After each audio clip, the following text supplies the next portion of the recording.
శ్రీ సూక్త పురుష సూక్తాలతో అభిషేకమైన తరువాత చందనాదులతో స్వామివారిని అలంకారాలు చేస్తారు. తులసి మాలలు అలంకరింపచేసి ధూపాలిస్తారు. ఆ ధూపదీపాలన్నీ అయిన తర్వాత విశ్వక్సేనుల వారికి కూడా అభిషేకం అయిన తరువాత బంగారు బావి దగ్గర ఉన్నటువంటి వంటశాల నుంచి అనేక మధురాతి మధురమైనటువంటి పదార్థాలు స్వామివారికి నివేదన చేయడం కొరకై విమాన వెంకటేశ్వర స్వామివారిగా ప్రదక్షిణ పూర్వకంగా దేవాలయంలోకి ప్రవేశింపజేసి బ్రహ్మాండ నాయకుడైనటువంటి వెంకట విభునికి మూలవరులకు ఈ ఉత్సవమూర్తులకు ఘంటానాదంతో నివేదన చేపిస్తారు. నివేదన అయిన తర్వాత ఉగ్ర నరసింహస్వామి వారు ఉండేటువంటి పరిమళ గదిలో 6 విశాలమైనటువంటి వస్త్రములు, పట్టు వస్త్రములు 6 వస్త్రములు అక్కడ ఉండేటువంటి ప్రధాన జియంగారులు శిరస్సును ధరించి మేళతాళాలతో ప్రదక్షిణ పూర్వకంగా దేవాలయంలోనికి ప్రవేశించి స్వామి అక్కడ ఉండేటువంటి ప్రధాన అర్చకులకు ఈ 6 పట్టు వస్త్రాలని సమర్పణ చేస్తారు. అవి స్వీకరించినటువంటి ప్రధాన అర్చకులు 4 పట్టు వస్త్రాలని దేవాలయంలో గర్భాలయంలో మూలవరుల దగ్గరికి తీసుకుని పెడతారు. ఒక్కొక్క వస్త్రము కనీసం 1,00,000 రూపాయలు పైనే ఉంటుంది. అంత ఖరీదైనటువంటి వస్త్రములవి అన్నీ ఏకకులంలో ఉంటాయి. చాలా విశాలమైనటువంటివి. ఒకటి స్వామివారి శిరస్సుకి తలపాగాగా కిరీటానికి చుట్టు పెడతారు. ఒకదాన్ని మూల తోమాలమాలగా, తోమాలమాల అనగానే మనకి తులసి మాలలు అలంకారం చేస్తారు. తోమాల సేవ అవుతుంది. ఆ తోమాల సేవలో ప్రధానంగా ఒక పట్టు వస్త్రాన్ని పుష్పమాలికగా అలంకారం చేస్తారు స్వామివారి మూలవరులు నిలువెత్తు వెంకట విభుడికి. ఇంకో పట్టు వస్త్రాన్ని కండువాగా వేస్తారు పైనుంచి కింద వరకు స్వామివారికి. 4వ పట్టు వస్త్రాన్ని నందకం అనేటువంటి ఖడ్గాలు. ఇలాగ 4 పట్టు వస్త్రాలు పరిమళ గడి నుంచి వచ్చి జియ్యంగాళ్ళు సమర్పణ చేస్తే మూలవరులైనటువంటి వెంకటేశ్వర స్వామి వారు అలంకారయుక్తుడైన తర్వాత మిగిలిన 2 మాలలని 2 వస్త్రాలను ఒక వస్త్రాన్ని తీసుకుని వచ్చి మలయప్ప స్వామికి సమర్పణ చేస్తారు. చివరి వస్త్రాన్ని అక్కడే ఉన్నటువంటి విశ్వక్సేనుల వారికి సమర్పణ చేస్తారు. అంటే ఉగాది నాడు నూతన వస్త్రములు ధరించాలి అనేటువంటి ఒక ప్రత్యేకమైనటువంటి విషయాన్ని ఇక్కడ మనం గ్రహిస్తాం. స్థానంలో ఇచ్చిన తర్వాత సర్వాలంకారయుక్తుడైనటువంటి స్వామివారిని ఆసీనింపజేసి అత్యద్భుతమైనటువంటి విధంగా అక్కడ వేద స్వస్తి వాచాలతో స్వామివారిని వేణోళ్లుగా కొనియాడతారు. అక్కడ ఉండేటువంటి వేద విధులు, భగవంతుడు వేద స్వరూపుడైనటువంటి భగవంతుడు వేదము. మనమేం చెయ్యాలండి, మనం వేదం నేను చదువుకోలేదండి అని మనం చింతిస్తాం. ఉగాది నాడు మనం చేయవలసిన కార్యాల్లో తులసి దళం ఉందనుకోండి, తులసి మొక్క మన ఇళ్లలో అందరిళ్లలోనూ ఉంటుంది. మనకి తులసి లేకుండా ఎక్కడ ఉండవు. ఆ తులసి చెట్టులో ఉండేటువంటి విశేషం ఏంటంటే యన్మూలే సర్వతీర్థాని. ఆ తులసి మొదట్లో సర్వతీర్థాలు ఉంటాయి. ఆచరించిన తర్వాత అభిషేకాదులు చేసుకున్నాక ఆ జలాలన్నింటినీ ఎక్కడ పడితే అక్కడ వేయకుండా జాగ్రత్తగా తీసుకుని వెళ్ళి ఇలా చెయ్యి అడ్డం పెట్టి తులసి కోట మొదట్లో మనం పోస్తాం. యన్మూలే సర్వతీర్థాని. సర్వతీర్థములు మన ఇంట్లోనే ఉన్నాయి, మన తులసి మొక్కలో ఉన్నాయి.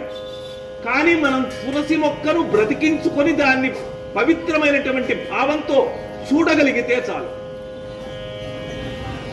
ఎన్ మధ్యే, మరి మధ్య కాండం ఉన్నది కదండి తులసి మొక్కలో. అక్కడ సకలమైనటువంటి ఐశ్వర్యములు, సకలమైనటువంటి సంపదలు, సకలమైనటువంటి జ్ఞానము అక్కడ ఉన్నది. అందుకే తులసి కాండమును తులసి మాలగా చేసుకుని మనం కంఠంలో అలంకరించుకుని ఆ తులసి మాలతో జపాలు చేస్తూ ఉంటాం. ఎక్కువ వైష్ణవులైతే తులసి మాలనే ఎక్కువ ధరిస్తారు. మనమైతే ఎక్కువ రుద్రాక్షను ధరిస్తాం. తులసి యొక్క మధ్య భాగంలో మధ్య సర్వ సంపదలు ఉన్నాయి, సకలమైనటువంటి జ్ఞానములు ఉన్నాయి, సమస్తమైనటువంటి ఐశ్వర్యములు కూడా ఉన్నాయి. అంటే తులసిమాలను ధరించి పవిత్రంగా ధరించగలిగితే, అంటే చెట్టు ఎండిపోయిన తర్వాత ఉండేటువంటి కాండముతో చేయబడినటువంటి దాంట్లో కూడా అత్యంత పవిత్రమైనటువంటి ఐశ్వర్యాదులన్నీ ఉన్నాయి.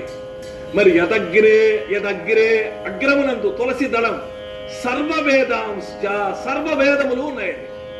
మనం వేద పఠనం చేయకపోయినా పర్వాలేదు, మనకి వేదం చదువుకోలేదని విచారించవలసిన అవసరం లేదు. ఒక్క తులసి దళం తీసుకుని వెళ్ళి ఆ కృష్ణుడి పాదాల దగ్గర, రాముడి పాదాల దగ్గర ఒక్క తులసి దళాన్ని కళ్ళకద్దుకుని పవిత్రమైనటువంటి భావంతో ఉంచగలిగితే, ఈ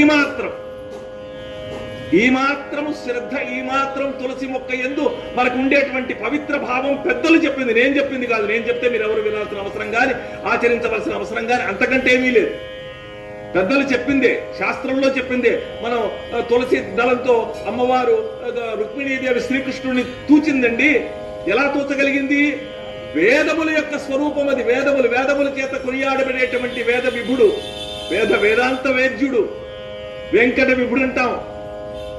కాబట్టి అలాంటి వేదముల చేత తూగబడకపోతే కాదు, వేదముల కంటే గొప్పదేది కాదు.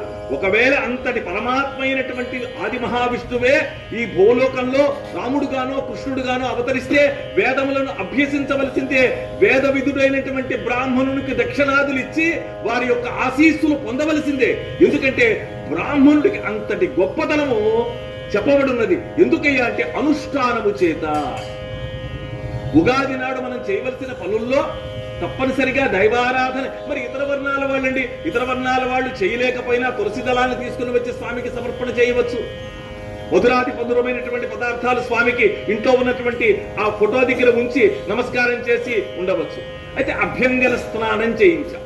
స్వామివారికి అభ్యంగన స్నానమే చేయించారండి తిరుమల క్షేత్రంలో. ఈ 10 రోజుల తిరుమంజనం విశేషించి చేయడానికి కారణం ఏది అంటే, మనం కూడా అభ్యంగన స్నానం చేయాలి. భగవంతుడే ముందు ఆచరిస్తాడు. అందుకే తిరుమంజనోత్సవం అత్యంత వైభవంగా గంధాది సుగంధ పరిమళ ద్రవ్యాలతో వేద విధులైనటువంటి పండితులు ఈ పక్క ఆ పక్క కూర్చుంటే ఎంతో భక్తి శ్రద్ధలతో ఇలా చేతులు కట్టుకుని నిలబడి మధురాతి మధురమైనటువంటి పదార్థాలతో స్వామివారికి అభిషేకిస్తారు. ఆయనకి గంధాదులతో, అమ్మవార్లకు పసుపుతో చక్కగా అలంకారం చేసి కిరీటాది సమస్తమైనటువంటి ఆభరణాలను అక్కడ అలంకరింపజేసి ధూపదీప నైవేద్యాదులు సమర్పించి ఆయన యొక్క అనుగ్రహాన్ని కోరతాం. మరి ఇంట్లో మనమో పిల్లలకో వెళ్ళి స్నానం చేసిరారా అని చెప్పేస్తున్నాం ఇప్పుడు. కానీ తల్లి పండగ రోజున, పర్వదినం రోజున, పుట్టిన రోజున పిల్లవాడిని తూర్పు ముఖంగా కూర్చోబెట్టి ఇంత నువ్వుల నూనె తీసుకుని వచ్చి, ఒరే నువ్వు సుఖంగా ఉండాలిరా అని చెప్పి పూర్వకాలంలో అమ్మ గడుపు చల్లగా, అత్త గడుపు చల్లగా ఏదో చెప్తూ ఉండేవారు. వాళ్ళు తెలివి తక్కువ వాళ్ళు, వాళ్ళకేమీ తెలియదులే, వాళ్ళు ఏం చెబుతారులే అని మనం అనుకుంటాం. కానీ అందులో ఒక మహత్తరమైనటువంటి శక్తి ఉన్నదండి. ఆ నూనె తీసుకుని వచ్చి ఆ పిల్లవాడి శిరస్సు మీద ఉంచి, ఒరే నువ్వు బాగుండాలరా, నువ్వు బాగుండాలరా, నువ్వు బాగుండాలరా అని తల్లి కోరుకుంటే, ప్రపంచంలో ఉండేటువంటి సమస్త దేవతలంతా కూడా ఈ తల్లి మనస్ఫూర్తిగా నా కొడుకు బాగుండాలని కోరుకుని ఆ నూనె పెడుతుంటే నిజం ఈ తల్లి కోరిక తీరాలి, ఈ పిల్లవాడు బాగుండాలని దేవగణాలు సైతం అక్కడ ఉండి తల్లిని లో ఆ శక్తి ఆపాదింపబడుతుందండి. ప్రపంచంలో ఆ శిరస్సు మీద ఉంచి నువ్వుల నూనె ఉంచి, నువ్వు బాగుండాలరా, నువ్వు పెద్దవాడివి కావాలరా, నువ్వు బుద్ధిమంతుడు కావాలరా, నువ్వు బాగా చదువుకోవాలరా, నీకు పెళ్లి కావాలరా, నీకు సంతానం కలగాలరా, వంశాన్ని ఉద్ధరించాలరా అని ఒక తల్లి కోరుకునేటువంటి కోరిక అది. అలా కోరుకోవడానికి మనకి సిగ్గు, బిడియం, లజ్జ ఇవన్నీ అడ్డొస్తాయి. మనకి చెప్పేవాళ్ళు లేరు, ఆచరించడానికి మనకి ఒప్పుకోం. కానీ దేవాలయాలన్నీ తిరుగుతాం, గుళ్ళు గోపురాలన్నీ తిరిగి కొన్ని వందల రూపాయలు, కొన్ని వేల రూపాయలు ఖర్చు పెట్టి అభిషేకాలు చేయిస్తాం, అర్చనలు చేయిస్తాం, అవి చేయిస్తాం, ఇవి చేయిస్తాం. ఏవి చేయించినప్పటికీ కూడా నీ చేత్తో నీ కొడుకు బాగుండాలని కోరుకోవడం కంటే ప్రపంచంలో ఆ బిడ్డను రక్షించేది మొట్టమొదటి నుంచి ఎప్పటి వరకు తల్లే. ఆ తల్లిలో ఆ మహత్తర శక్తి ఇచ్చేవాడు ఎవడు? సాక్షాత్తు పరమాత్మయే ఆ శక్తిని ఆ తల్లిలో ఇస్తాడు. కాబట్టి తల్లి చేయవలసిన మొట్టమొదటి పని పిల్లవాడికి నూనె నెత్తి మీద ఉంచి ఆశీర్వదించడము. ఇది చేయకుండా గుళ్ళమ్మటా గోపురాలకి తిరిగి అవ్వేబో చేసుకునేటువంటి ఎంత తెలివి తక్కువతనం మనలో ఉన్నది, ఎంత అజ్ఞానం ఉన్నది. మనలో ఉండే జ్ఞానం ఏమైపోయింది? భర్త అండి, భార్య పండగ బట్టలు కొనుక్కుంది, అన్ని కొనుక్కున్నది. భర్త పాదాలకి నమస్కారం చెయ్యాలి. పెళ్ళైన తర్వాత తాళిబొట్టు కట్టిన తర్వాత ఆ అర్చక స్వామి, అమ్మ మీ ఆయనకి నమస్కారం చెయ్యి అంటాడు. తాళిబొట్టు కట్టిన తర్వాత అప్పుడు మొట్టమొదటిసారిగా పాద నమస్కారం చేస్తుందండి. ఎవరు? అర్థాంగి అయింది, భార్య అయింది. తాళిబొట్టు కట్టిన తర్వాత ఆ తాళిబొట్టుని కళ్ళకద్దుకుని ఆయన పాదాలకి నమస్కారం చేస్తుంది. అంతవరకు నమస్కారం చేయగల మనకి షేక్ హ్యాండ్లు, ఆ ఫోటో షూట్లు, ఆ షూట్లు, ఈ షూట్లు ఎన్నో మనకి జరుగుతాయి. మనకి అర్చకుడు ఏం పెళ్లి చేయించక్కర్లేదు, వాడు ఫోటోగ్రాఫర్ చేయించేస్తాడు పెళ్లి. ఈ సుముహూర్తం అక్కర్లేదు, ఫోటోగ్రాఫర్ పెళ్లి చేయించేస్తాడు. మన వెరిమొహాలు వాళ్ళు చేసుకుంటుంటే నాకెందుకంటే నాకేం పోయిందండి, నేనెందుకు వర్రాలి? మీరు ఎవరో విన్నారనుకోండి, ఒక గంట చెబుతాను, లేదనుకోండి హాగి పుస్తకం అర్థం పెట్టేస్తాను, వెళ్ళిపోతాను. చేసేది అంతేగా. కానీ నిజానికి అప్పుడు నమస్కారం చేస్తాం.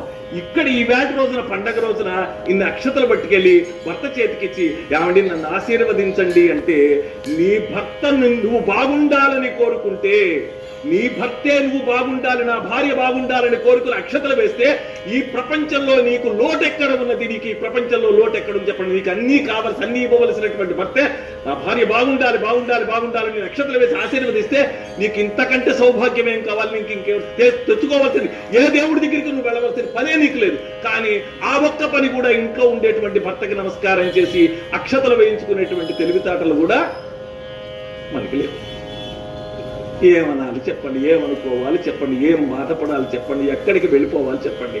ఎక్కడికెక్కడికో వెళ్ళిపోతూ ఉంటాం, ఏవేవో చేసేస్తూ ఉంటాం.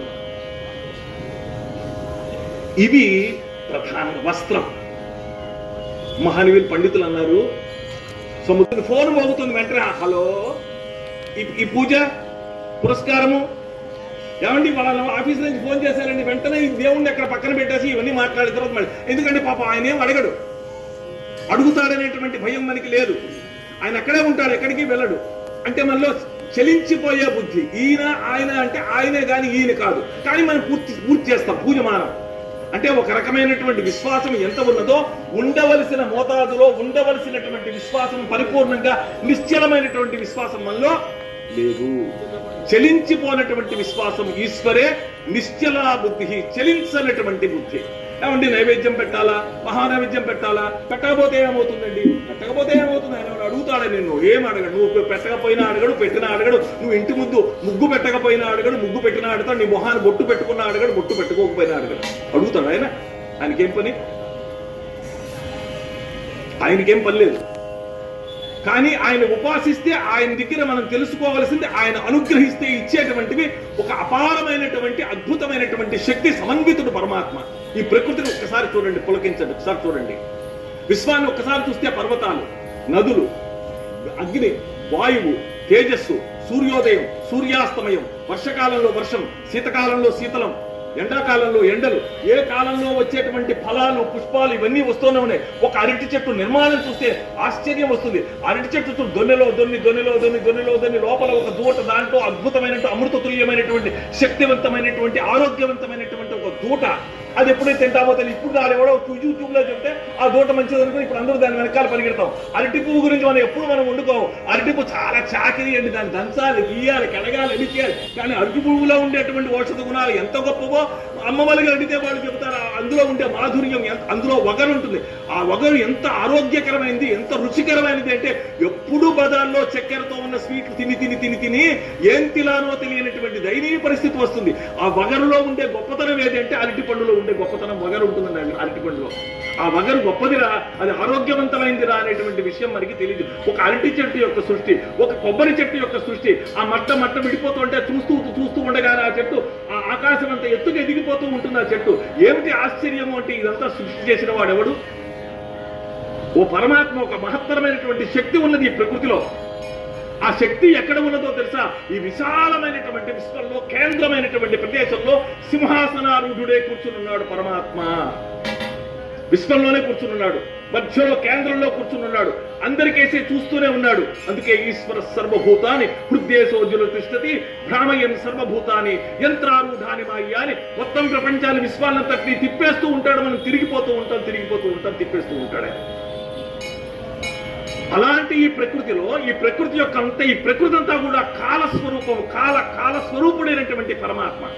ఆ కాలస్వరూపుడైనటువంటి పరమాత్మను కాలంలో కలిసిపోయి మనం గుర్తించలేము. ఆయన ఎక్కడ ఉన్నాడు వెతుకుతాం. మనలో ఉన్నాడు కాలస్వరూపుడైనటువంటి పరమాత్మ. మనకు అనేకమైనటువంటి ఇంద్రియాలు 4 ఉన్నాయి. 5 పంచేంద్రియాలు, 5 జ్ఞానేంద్రియాలు, ప్రాణ అపాన వ్యాన ఉదాన సమాన వాయువులు, శబ్ద స్పర్శ రూప రస గంధాలు, ఇలాంటివి మొత్తం 24 తత్వాలు, జీవుడితో కలిపి 25 తత్వాలతో ఉన్నటువంటిది ఈ శరీరం. ఈ శరీరంలో ఒక్కొక్క తత్వంతో ఒక్కొక్క పని చేస్తోంది. కన్ను చూస్తోంది, కాలు నడుస్తోంది. కన్ను చూడకపోతే కాలు నడవలేదు. కన్ను చూడాలి, కాలు నడవాలి. కన్ను మూసుకున్నా నడవలేదు, కాళ్ళు కట్టేసినా నడవలేదు. కాబట్టి ఈ ఇంద్రియాలు ఏం చేస్తున్నాయి? కర్మలు ఆచరిస్తున్నాయి. ఈ కర్మలు ఎలా ఆచరించాలి, ఎప్పుడు ఆచరించాలి, ఎక్కడ ఆచరించాలి, ఎలా ఆచరించాలో ఒక ప్రణాళికను తయారు చేసుకునేటువంటి రోజు ఈ ఉగాది.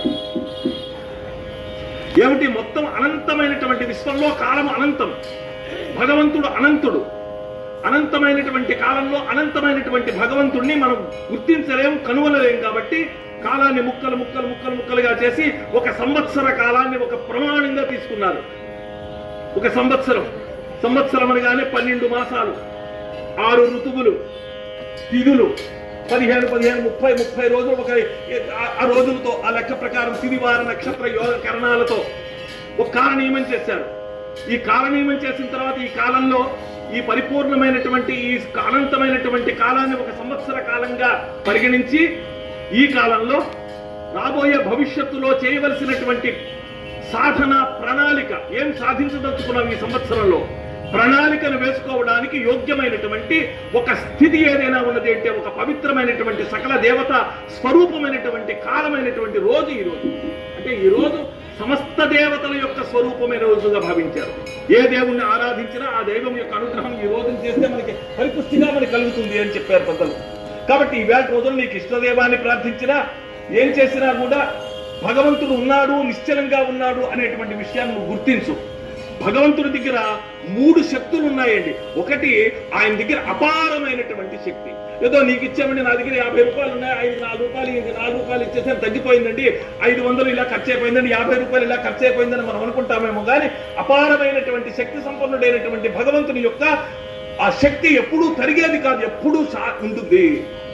రెండవది, నీవు నేను 100 సంవత్సరాలు శతంజీవం శరదో వర్ధమాన ఇత్యపనిగమో భవతుంటూ 100 శరదృతువులు ఆయుష్ మనకి చెప్పారు. 100 ఏళ్ళు బతకడం ఎవరి వల్ల కాదు, 100 ఏళ్ళు బతికితే గొప్ప విషయమే. కానీ ఆయన శాశ్వతుడు, శాశ్వతమైనటువంటి జ్ఞానం కలిగిన వాడు. మన దగ్గర జ్ఞానము పరిమితమైనటువంటి జ్ఞానం కలిగిన వాళ్ళం, మనం అపరిమితమైనటువంటి అవ్యాజమైనటువంటి జ్ఞానం కలిగిన వాడు. ఒకటి, అపారమైనటువంటి శక్తి కలిగిన వాడు పరమాత్మ. రెండవది, శాశ్వతమైనటువంటి వాడు, శాశ్వతమైనటువంటి జ్ఞానం కలిగిన వాడు. 2 లక్షణాలయ్యే. మూడవది, సర్వులకు కూడా ఇచ్చేటువంటి స్వభావం కలిగిన వాడు, అందరినీ ఒకే రకంగా చూసే స్వభావం కలిగినటువంటి వాడు. అలాంటి సార్వత్రికమైనటువంటి వాడు పరమాత్మ. అందరినీ అర్చకుడికి ప్రత్యేకించి ఓ సింహాసనం వేసి కూర్చోబెట్టేదో, లేకుంటే మామూలుగా వచ్చి దండం పెట్టేవాడికి 1000 రూపాయలు ఇచ్చిన వాడికి ఒక రకమైన అనుగ్రహము, తక్కువ ఇచ్చిన వాడికి తక్కువ అనుగ్రహం భగవంతుడి దగ్గర లేదు. అంటే అందరినీ సమానంగా అనుగ్రహించేటువంటి భగవంతుడు, అపారమైనటువంటి శక్తి కలిగినటువంటి భగవంతుడు, శాశ్వతమైనటువంటి వాడు, నిత్యమైనటువంటి వాడు, సత్యమైనటువంటి వాడు పరమాత్మ ఈ విశ్వంలో ఉన్నాడు, ప్రకృతిలో ఉన్నాడు. ఈ ప్రకృతిలో ఉన్నటువంటి పరమాత్మే నీలో కూడా ఉన్నాడు, నీలో కూడా ఉన్నది. ఈ ప్రకృతిలో ఉన్నటువంటి పరమాత్మ కోసం అన్వేషిస్తాం. ఎక్కడ ఏమిటి శక్తి, ఎక్కడ చైతన్యం, మాట్లాడే శక్తి ఎక్కడి నుంచి వస్తోంది? కంటితో చూస్తున్నావు, కంటితో చూస్తున్నాననేటువంటి శక్తి కన్ను చూస్తోంది. రుచి చూడగలదా? కన్ను రుచి చూడలేదు. నాలిక రుచి చూస్తోంది, కన్నేమో దృశ్యాన్ని చూస్తోంది, నాలికేమో రుచి చూస్తోంది, ముక్కేమో గంధాన్ని వాసన చూస్తోంది, శరీరమేమో స్పర్శ చేస్తోంది. కానీ స్పర్శ చేసేటువంటి శరీరానికి కన్ను చూచే రూపం గురించి చెప్పమంటే చెప్పగలదా? చెప్పలేదు. అలాగే వాసన చూచే నా ముక్కు రుచి గురించి చెప్పగలదా? చెప్పలేదు. వివిధ అవయవాలు వివిధ వస్తువులను గ్రహించి లోపలికి పెడితే ఒక మహత్తర శక్తి నీలో ఉన్నది, అది చెబుతోంది. కన్ను చూస్తే ఇది ఎర్రగా ఉంది, తెల్లగా ఉంది, చల్లగా ఉంది, వెచ్చగా ఉంది, గంధం బాగుంది, సుగంధం ఉంది, దుర్గంధం ఉంది, మంచి చెడు అనేటువంటి చెప్తోంది. ఒక మహత్తరమైనటువంటి శక్తి నీలో ఉన్నది.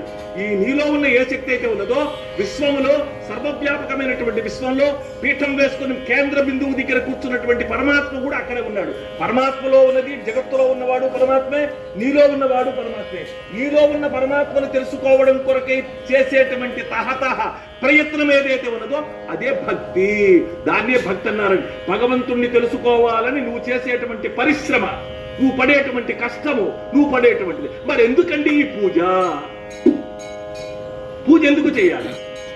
మరి పరమాత్మ విశ్వంలో ఎక్కడో ఉన్నాడుగా, ఎక్కడ తెలుసుకుంటే పోలే, కనుక్కుంటే పోలే, ఓ ఫోన్ చేస్తే పోలేదు, ఒక ఏదో స్కాన్ చేస్తే పోలేదు అంటే అలాగ స్కాన్కి దీనికి దొరికేవాడు కాదు ఆయన. ఎక్కడ ఎవరికి దొరకడు. అలా పట్టుబడేవాడు కాదు, కట్టుబడేవాడు కాదు. దేనికి కట్టుబడతాడు అంటే ఎవరైతే పరిశ్రమ చేస్తారో వాళ్ళకి మాత్రమే పట్టుబడతాడు, లేకుంటే పట్టుబడతాడు. ఆ పరిశ్రమ చేయడానికో కర్మణ జాయతే జంతు, కర్మ చేతనే జంతువు పుడతాడు. కర్మనేవ విలీయతే, కర్మ చేతనే నశిస్తాడు. అలాగే సుఖం గాని, దుఃఖం గాని, పుణ్యం గాని, పాపం గాని దేని చేత అనుభవిస్తాడు? కర్మ చేతనే అనుభవిస్తున్నాడు. అంటే పుణ్యపాపాలు అనుభవించేది కర్మ చేతనే, సుఖ దుఃఖాలు అనుభవించేది కర్మ చేతనే. అలాగా ఆ కర్మ చేసేటువంటి పరమాత్మ ఏ విధంగా మనం తెలుసుకోగలుగుతాము అంటే కర్మను చేయగా చేయగా చేయగా నీలో ఆ కర్మ నుంచి జ్ఞానం ఉదయిస్తుందండి. ఎందుకంటే ఫలస్య కారణం పుష్పం. ఒక మామిడి కాయ కాయాలి, ముందు మామిడి పూత పూస్తుంది. మామిడి పువ్వు పూయగానే మామిడి పూత నుంచి మామిడి పిండి వస్తుంది. పిండి పెరుగుతుంది పెరుగుతుంది పెరుగుతుంది. పిండి ఎప్పుడైతే ఫలంగా మారిందో పుష్పము రాలిపోతుంది. ఫలస్య కారణం పుష్పం. పుష్పం లేదనుకోండి కాయ వస్తుందా? నీకు కాయ రాదు. పుష్పం ఉండవలసిందే. అందుకే మామిడి పువ్వు రాలిపోతుందని ఆ రైతు చాలా బాధపడుతూ ఉంటాడు. ఎవరి పువ్వు రాలిపోతుందని, నీ తుంపదగా పువ్వు రాలిపోతాయా దగ్గర పళ్ళు కాస్తారండి మొహం కాయవరా నాయన. ఒరే పువ్వులు ఉంటేనే ఆ పువ్వుల నుంచే ఫలం అనేది వస్తుందిరా అని వాడికి తెలుసు. పిల్లవాడికి ఏం తెలుసు? పిచ్చోళ్ళ ఉన్నాడు, ఆ మామిడి పూత రాలిపోతే ఎందుకు బాధపడతాడు? తెలియని వాడు ఏం చెప్తాడు? ఇదే మాటలు మాట్లాడతాడు. కాబట్టి ఫలానికి కారణమైనటువంటిది పుష్పం.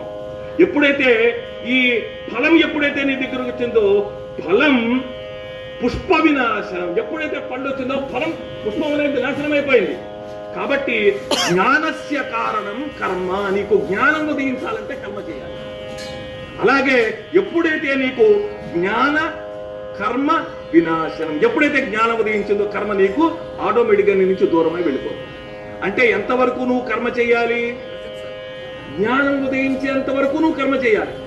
ఒక విశేషంగా ఒక శివారాధన చేయడానికో ఏముందండి, రాయే కదండి. చాలా తప్పు. మన ఆలోచన ఎంత తప్పు అంటే అది రాయి అనుకోవడం చాలా తప్పు. ఏమంటే ఆంజనేయ స్వామి అండి ఆయన చెప్పుకొచ్చాడు. ఏమంటే ఇన్ని వందల సంవత్సరాల నుంచి ఇక్కడ ఈ ఆంజనేయ స్వామి కుడిచేత్తో ఉంటుందండి ఈ సంజీవిని పర్వతము. ఇక్కడ ఉండేటువంటి విశేషం చాలా గొప్పదండి. ఇక్కడ ఆంజనేయ స్వామి అంటే ఇక్కడ అపారమైనటువంటి భక్తి ప్రపత్తులండి ఆయన చెప్పుకొని వచ్చారు. నేనేమంటానంటే ఏముందిలే, ఓ విగ్రహం చెక్కారు, ఆ ఎడం చేతిలో పెట్టే సంజీవుని బదులు కుడి చేతిలో పెట్టారు, అదేమో ఈ కొంచెం ఈ రకమైనటువంటి దేవుడి విగ్రహం ఇది అని నేను అనేసాను అనుకోండి. నేను అన్నంత మాత్రం చేత అక్కడ శక్తి లేకుండా పోతుందా?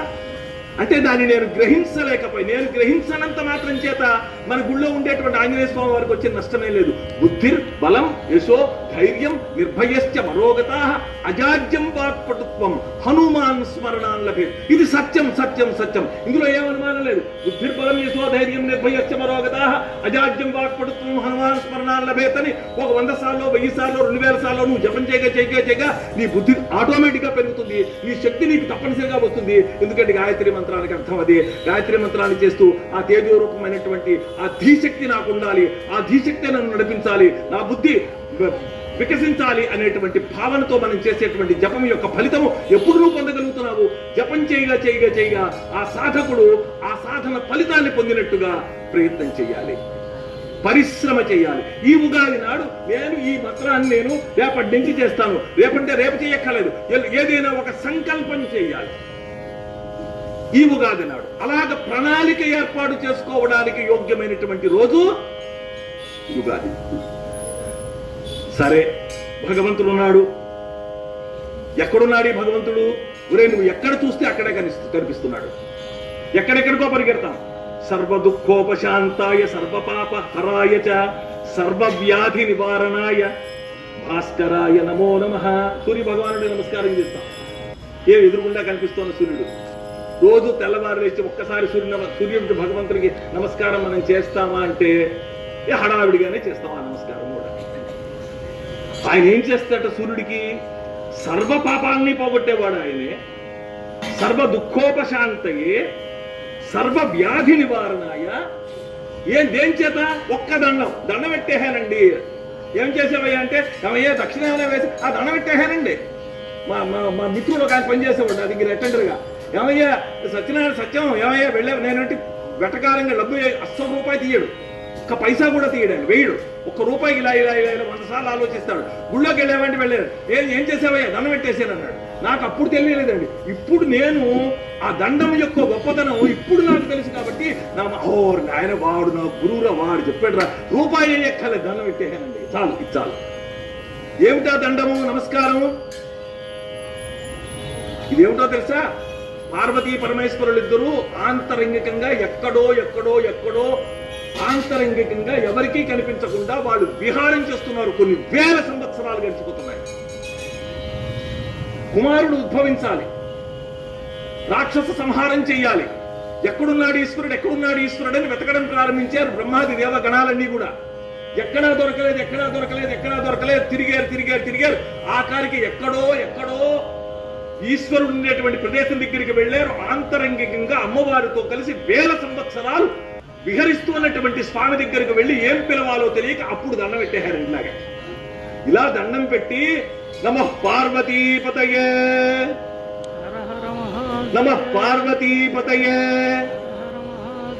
బ్రాహ్మణ సమాజం వాడు వెంటనే అన్నయ్య గారు గట్టిగా అనాలి, నమః పార్వతీపతయే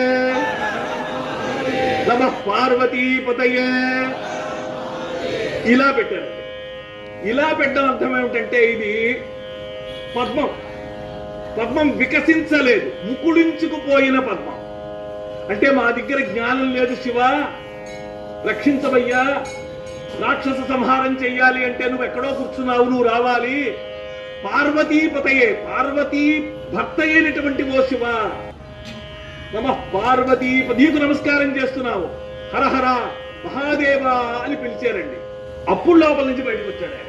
అంటే ఈ నమస్కారం ఎవరు పెట్టారు, ఎవరికి పెట్టారు, ఎక్కడ పెట్టారు అంటే రాక్షస సంహారం చేయడం కోసం ఎక్కడో ఆంతరంగికంగా ఉన్నటువంటి పరమేశ్వరుడి దగ్గరికి బ్రహ్మాది దేవగణాలన్నీ వెళ్ళి హరహర మహాదేవ అని నమస్కరించినటువంటి నమస్కారము ఇప్పుడు మనం పెడితే మనకున్న కోరికలే పాటి కోరికలు, చిన్న కోరికలు మనస్ఫూర్తిగా నమః పార్వతీపతయే హరహర మహాదేవ శివ శంకర అని మనం పిలవగలిగితే ఒకటి అంటే ఈశ్వర ఉన్నావు అనేటువంటి నిశ్చలమైనటువంటి భక్తి ఉండాలి.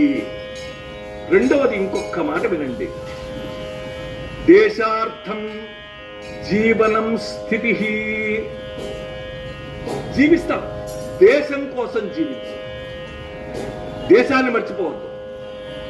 భారతదేశాన్ని మర్చిపోయి నేను జీవిస్తానండి, హైందవ సనాతన ధర్మాన్ని ఉద్ధరిస్తానండి అనుకుంటే భగవంతుడు కూడా నిన్ను క్షమించడు. దేశం గొప్పది, దేశం కొరకై జీవించు.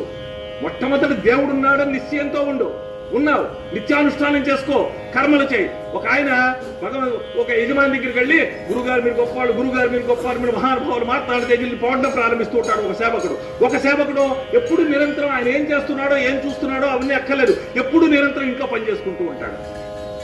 యజమాని పొగుడుతోన్న వీడిని చూసి ఆనందపడతాడా, సంతోషపడతాడా? ఇతన్ని పొగడకుండా అతని పని అతను చేసుకునేటువంటి నిత్యం తన పనిలో తాను నిమగ్నమై ఉండేటువంటి అతన్ని ఇష్టపడతాడా? తెలివైనటువంటి యజమాని అయితే ఎవరిని ఇష్టపడతాడు? తన పని తాను చేసుకుంటూ ఇతన్ని గమనించకుండా ఉండేవాడిని ఇష్టపడతాడు. తెలుగు తక్కువ వాడు ఏం చేస్తాడు, నన్ను బాగా పొగుడుతున్నాడు రాని వీడి చేత పొగడ్తలు విని ఆఖరికి వాడిని విడిచిపెట్టుకుంటాడు. వీడికి పనిచేసేవాడు ఉండడు. వీడికంటే అప్రయోజకుడు ప్రపంచంలో ఎవడు ఉండడు. భగవంతుడు కూడా నువ్వు పని చేయకుండా నువ్వు స్తోత్రాలు చేస్తానంటే ఒప్పుకునేంత అమాయకుడు కాదు భగవంతుడు. భగవంతుడు నీ కర్మణ్యేవాధికారస్తే, ఒరే నువ్వు కర్మ చేయి, మా ఫలేషు కదాచన. అది ఎలా వస్తుందో ఏమొస్తుందో అది వదిలేసి ఇచ్చేవాడిని నేను, నీ యొక్క కర్మఫలాన్నే ఇస్తాను. ఎప్పుడు ఇవ్వాలో, ఎక్కడ ఇవ్వాలో, ఎలా ఇవ్వాలో చూచి నేను ఇస్తాను. ఎందుకంటే త్వమేవ మాత చ పితా త్వమేవ, నువ్వే తల్లివి, నీవే తండ్రివి, నీవే గురువువి, నీవే దైవము, త్వమేవ సర్వం మమ దేవదేవాన్ని నువ్వు మనస్ఫూర్తిగా నువ్వు విశ్వసిస్తే ఈ రోజు నీకు ఇవ్వకపోయినా నీకు ఆపత్కాలంలో పట్టుకొచ్చి నీ చేతిలో పెడతాడు, నీకు అన్నం పట్టుకొచ్చి నీ నోట్లో పెడతాడు ఆకలి వేస్తే.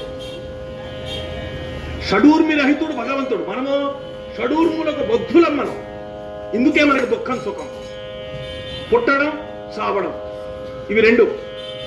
ఉండిపోతున్నారు ఎవరైనా? ఎవరు ఉండరు. పుట్టుక చావు. రెండవది ఆకలి దప్పిక, ఇవి రెండు. మూడవదో సుఖం దుఃఖం. ఈ 6 షడూర్ములు అన్నారు. షడూర్మి రహిత శివ, ఈశ్వరుడు. ఈ 6 లేవు ఆయనకి. పుట్టుక లేవు, చావు లేదు. ఎందుకంటే ఆది మధ్యాంతరహితుడు పరమాత్మ. పుట్టుక చావు నీకో ఉన్నాయి. ఈ దేనికి ఉన్నాయి పుట్టుక చావు? శరీరానికి ఉన్నాయి. గుర్తుపెట్టుకోవాలి మనం. పుట్టేదేది శరీరం, చచ్చేదేది శరీరం. శరీరం వెళ్ళిపోతుంది, శరీరం వస్తోంది. ఇది శరీర ధర్మం. పుట్టేటువంటి శరీరాన్ని ఎంత జాగ్రత్తగా చూసుకోవాలి. మన యజ్ఞోపవీతాన్ని చూచారా? యజ్ఞోపవీతాన్ని ఎలా పడితే అలా తీసి విసిరేస్తున్నాము. విసురుతామండి. అమ్మో, యజ్ఞోపవీతాన్ని విసరడమే. ఓ యజ్ఞోపవీతమా, నీవు కశ్మీల భూతమైపోయి ఉన్నావు, జీర్ణించిపోయి ఉన్నావు. ఇంతవరకు నాకు యశస్సు, తేజస్సు, వర్చస్సు నాకు ఇచ్చావు. గచ్చదేవి యథాసుఖం, దాన్ని కడిగి అమ్మ ఇన్నాళ్ళు నాకు తేజస్సుని వర్చస్సుని ఇచ్చినటువంటి ఓ యజ్ఞోపవీతమా, నిన్ను నేను విసర్జిస్తున్నాను, నువ్వు వెళ్ళి సుఖంగా వెళ్ళిపో అని చెప్పి చెట్టు మొదటి దగ్గర వేస్తాం. చెట్టు మీద, పచ్చని చెట్టు మీద వేస్తాం తప్ప ఎక్కడ పడితే అక్కడ మనం యజ్ఞోపవీతాన్ని వెయ్యమండి. అంటే మనం వాడినటువంటి యజ్ఞోపవీతానికి, మనం భుజం మీద ఉండేటువంటి యజ్ఞోపవీతానికి ఎంతటి పవిత్రమైనటువంటి భావం ఉన్నదో చూడండి. అంతటి పవిత్రమైనటువంటిది యజ్ఞోపవీతము. అలాగే శరీరం కూడా జీర్ణమైపోయిన తర్వాత దాన్ని శాస్త్రీయంగా దాన్ని పంపించేయడం జరిగిపోతుంది. అందుకే వీళ్ళంతా ప్రత్యేకించి అక్కడ కార్యక్రమాల కోసమని ప్రత్యేకించి ఒక ఈ బ్రాహ్మణ సమాజం అంతా కలిసి ఓ నిర్మాణము ఇంకోటో అన్నీ చేస్తున్నారు. రెండవది ఆకలి దప్పిక, ఇవి రెండు. ఇవి ప్రాణ సంబంధమైనది. ఆకలి వేస్తా, ఓ ప్రాణం పోతోందిరా, ఆకలి వేసేస్తుందిరా, బాబా ఇంత పెట్టమా అంటాడు. ఇంత అన్నం పెడితే అమ్మ ప్రాణం లేచి వచ్చిందిరా అంటాడంటే వీడికి తెలుసు ప్రాణ సంబంధమైనటువంటిది ఆకలి దప్పిక అనేటువంటివి. ఈ రెండు ప్రాణ సంబంధమైనవి, శరీర సంబంధమైనవి కావు. మనకి తెలిసి ఎందుకంటే ప్రాణం చిల్లార్చుకుపోతుందిరా, ప్రాణం పోతుందిరా, బాబా ఇంత పెట్టరా అంటే పెట్టిన వెంటనే తిరగానే ప్రాణం లేచి వచ్చిందిరా అంటే శరీరానికి, ప్రాణానికి సంబంధించినవి ఆకలి దప్పికలు. సుఖ దుఃఖాలు ఇవి రెండు కూడా మనో సంబంధమైనటువంటి, మనస్సుకు సంబంధించింది. సుఖం దుఃఖం. బాగుందండి, రుచిగా ఉందండి, మనస్సు చెప్పింది బాగుందయ్యా, పచ్చడి బాగుందయ్యా, బాగోలేదయ్యా, ఉప్పు ఎక్కువైందయ్యా, తక్కువైందయ్యా అని మనస్సు చెప్తోంది. కాబట్టి ఈ షడూర్ములు ఏవైతే ఉన్నాయో ఆయనకి లేవు, మనకున్నాయి. కాబట్టి ఈ షడూర్ములతో ఉన్నటువంటి మనం బంధింపబడిపోతున్నాం. ఎందుకు? సంసారంలో ఈ షడూర్ముల చేతనే. ఈ షడూర్ముల చేత బంధింపబడినటువంటి ఆకలి దప్పిక, సుఖము దుఃఖము, శరీరం ఉండడం పోవడం అనేటువంటి ఈ 6 దగ్గర నుంచి బయటపడడానికి ఏదయ్యా అంటే నీలో అజ్ఞానమే కారణం అన్నారు శంకరాచార్య. శంకర భగవత్పాదాచార్య వారు లోపల ఉన్నారు. త్యజేద జ్ఞాన నిర్మాల్యం సోహం భావేన పూజే. అలా స్వాహభావం పొందడం కొరకే నువ్వు కర్మలు ఆచరించరా, కర్మలు చెయ్యి అన్నారు. కర్మలు చేయడానికి యోగ్యమైనటువంటి పరిస్థితిని కలిగించేటువంటిది ఏదయ్యా అంటే ఇదిగో ఈ యుగాది నాడు మనం ప్రారంభించవలసింది కర్మలు, సక్రమంగా చేయాల్సిన కర్మలు. భగవంతుని మనం ఆరాధించాలి అని మాత్రం మీకు తెలియజేస్తూ, బ్రాహ్మణ సమాజం వారు, సమితి వారు చక్కగా ఇక్కడ ఈ కార్యక్రమాన్ని ఇక్కడ ఏర్పాటు చేసి కుమార్ గారు మీరు రావాలండి అని నాకు చెప్పడం, ఈ ఉగాది రోజున చక్కగా హనుమద్దేవుని యొక్క దర్శనం, శంకర భగవత్పాదాచార్య దర్శనం, మీ అందరితో కాసేపు ఇవన్నీ మాట్లాడేటువంటి మహత్తరమైనటువంటి భాగ్యం. ఇవన్నీ చెప్పాలంటే ఓ 2-3 రోజులు ఏవో పుస్తకాలు నేను కూడా చదవాలి కదండి. అలా చదవడానికి ఏవో కొన్ని గంటల సేపు ఎక్కడెక్కడో చదువుతుంటే నాకు ఎంత ఆశ్చర్యం అనిపించిందంటే, ఓహో ఎంత గొప్ప హైందవ సనాతన ధర్మంగా ఎక్కడున్నాను మనం. ఒక భర్తకి నమస్కారం, పాదాలకి నమస్కారం పెడితే, భర్త నా భార్య బాగుండాలి అనుకుంటే ఈ ప్రపంచంలో ఆ స్త్రీకి అడ్డే ఉన్నది. కొడుకు బాగుండాలని తల్లి ఆశీర్వదిస్తే తల్లి కంటే ప్రపంచంలో శక్తి ఏమున్నది? ఆ కొడుకు బాగుండక ఏం చేస్తాడు? కాబట్టి ఈ పండగ రోజున, పుట్టినరోజు పర్వదినాల్లో వాళ్ళకి తెలియకపోయినా పిల్లల్ని పిలిచి పాదాలకు నమస్కారం చేయండి అని చెప్పి మీ భర్తను పిలిచి మీరిద్దరూ మీ పిల్లలకి నమస్కారం చేయించుకొని వాళ్ళ మీద అక్షతలు వేయండి, వాళ్ళకి ఇంత బొట్టు పెట్టండి, భగవంతుని ప్రార్థించండి. మీ మాట మీ కొడుకే అడిగితే వింటాడో లేదు కానీ మీ పిల్లల కోసం అడిగితే స్వామి మాత్రం తప్పనిసరిగా వింటాడు. మీకోసం ఆ రోజుల్లో పండగ నాడు పబ్బన్నాడు స్వామిని కొలిస్తే కష్టం నాడు వచ్చి ఆ రోజులు పండగ నాడు నువ్వు స్వీట్ తింటూ నన్ను పలకరించావు, ఈ కష్టం రోజున నేను పలకరించకపోతే నాకు ఆత్మబంధువు అనే పేరు ఎందుకు ఉంటుంది? ఈ బిరుదు నాకు సత్యం కాదుగా, నేను రాకపోతే ఎలాగని నువ్వు పిలవకపోయినా ఆయన వచ్చి నీకు సహాయం చేస్తాడు. ఇది సత్యం సత్యం సత్యం అని మాత్రం తెలియజేస్తూ మీరందరూ విన్నందుకు నేను ధన్యవాదాలు తెలియజేస్తున్నాను.